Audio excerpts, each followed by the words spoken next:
What's up guys, welcome back to the channel. My name is Trigger. If you guys don't know me, my social media is always down in the description, as well. I'll link it for you guys all right here. How is everybody doing? Hopefully everyone's well. Today we're back with another episode, something cool, something new to install for the Z. Alright, so for today's install, we're gonna be installing these 3-inch ARP studs, I guess wheel studs. And if you haven't watched it already, go check it out. Link it right here. It's my video about my diff and I explain why I bought these. Short story, this is a 3-inch stud that ARP makes. ARP, if you guys don't know, makes some of the strongest bolts there is. They use them for engine stuff, all kinds of components. These are high rated. These won't twist or bend. A lot of like muscle cars run these, like drag cars. So when it launches the car, this doesn't tend to twist or bend. If you guys see, this is the stock studs and this is the difference between them.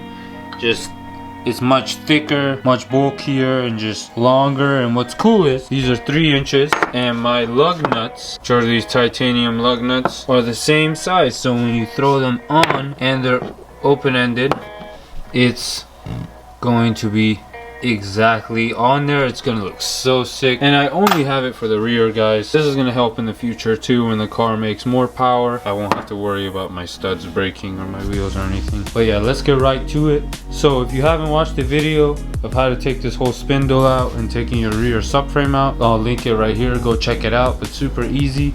But when you do that and you're able to get all this assembly out, now we're able to actually go ahead and do this. But technically what we need to do is we need to take the axle out, and then we need to take this piece, which is the wheel bearing, out from this assembly. I believe you could take this out without having to take this e-brake assembly out, but we're gonna find out right now. So in order to be able to take the axle out, you're gonna need a size 32mm socket size that sits right here in order for you to take this nut off. If you haven't broken it already, you could just use a impact to break it.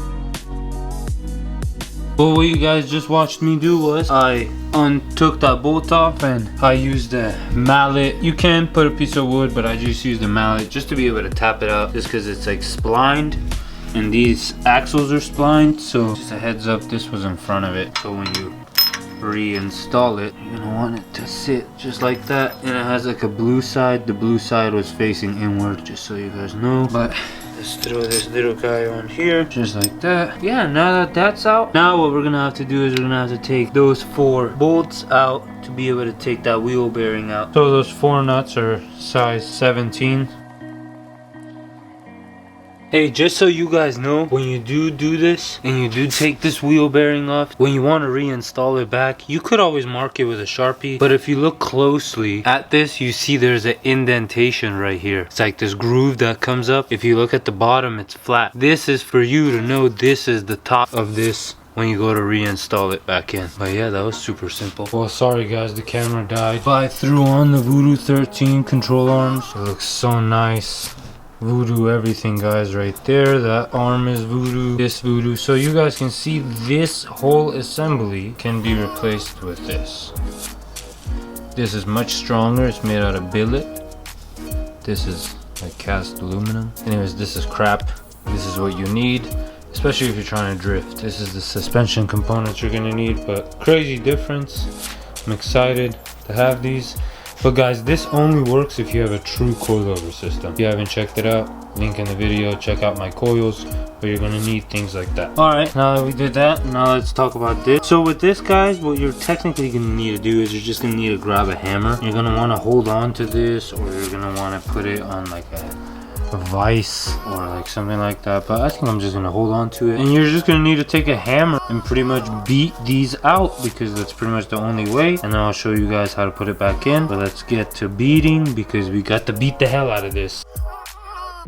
We ended up hammering it out. You guys look at the difference. It's crazy. Just look at the difference between these. Like, let's see, let's hold on at the base. Like, that's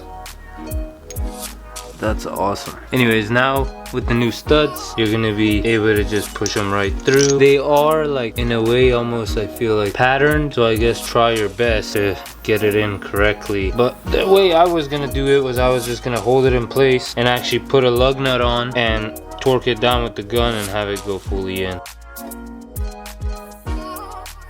So I figured out the way to do it. As you guys see, I got one through. So first what you're gonna do is you're gonna wanna throw the bearing on the vise. You're gonna wanna put one of these through so it locks in place. And then after, you're gonna take a socket. I took a, what is this? A 15/16 socket. And you put it through like this. And you take a lug nut and you put it through, and then as you torque this down, this space that this creates allows you to pull the lug nut or the wheel stud up. So that's the way I did it. You're gonna tighten it down with the gun, but you're gonna eventually need to just use your hand.